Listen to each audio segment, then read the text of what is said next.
ശക്തി, കാല് താഴ്ത്തിട്ടെ കുറച്ചു നേരത്തേക്കൊന്ന് നോർമലായിട്ടിരിക്കും. ഈ ഡ്രസ് ഇട്ടിട്ട് ഫ്ലാറ്റ് ആയിട്ടിരുന്നാ കാണാൻ നന്നായിരിക്കില്ല.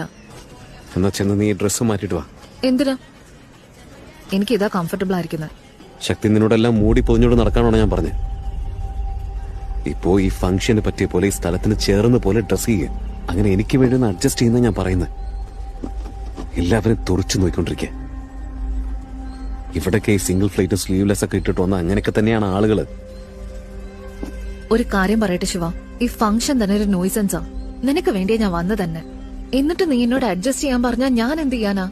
അവരുടെ നോട്ട് ശരിയല്ലെങ്കിൽ നീ അവരോട് പോ ചോദിക്കേ എന്തിനാ എന്റെ ഭാര്യ എങ്ങനെ നോക്കുന്നതെന്ന്. ശക്തി, ഇവിടെ ഇരിക്കുന്നവരൊക്കെ എന്റെ ബന്ധുക്കളാ, പ്രായത്തിൽ മുതിർന്നവരാ. സൂക്ഷിച്ച് സംസാരിക്കും. ഞാൻ നിന്റെ വൈഫാ, എന്നോട് കുറച്ച് മര്യാദയോടെ സംസാരിക്കും. നിനക്കിപ്പോ ഡ്രസ്സ് മാറ്റാൻ പറ്റുമോ? പറ്റില്ലേ? പറ്റില്ല.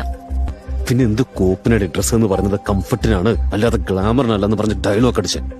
ഒരു പെണ്ണ് എങ്ങനെ ഡ്രസ് ചെയ്യണം, അവളെ എങ്ങനെ ഇരിക്കണം എന്ന് അവളെ പഠിപ്പിക്കുന്ന നിർത്തിയിട്ട് ഒരു പെണ്ണിനെ എങ്ങനെ നോക്കണം നീ നിന്റെ സ്വന്തക്കാർക്ക് പഠിപ്പിക്ക്. ഇനി ഒരു പെണ്ണ് ഡ്രസ് ഇല്ലാണ്ട് വന്നാൽ പോലും അവളുടെ പെർമിഷൻ ഇല്ലാണ്ട് അവളെ നോക്കാൻ പോലും പാടില്ല. എന്റെ അച്ഛൻ എന്നെ വളർത്തിയത് ശരിയായില്ലെങ്കിലേ ഒരു പെണ്ണ്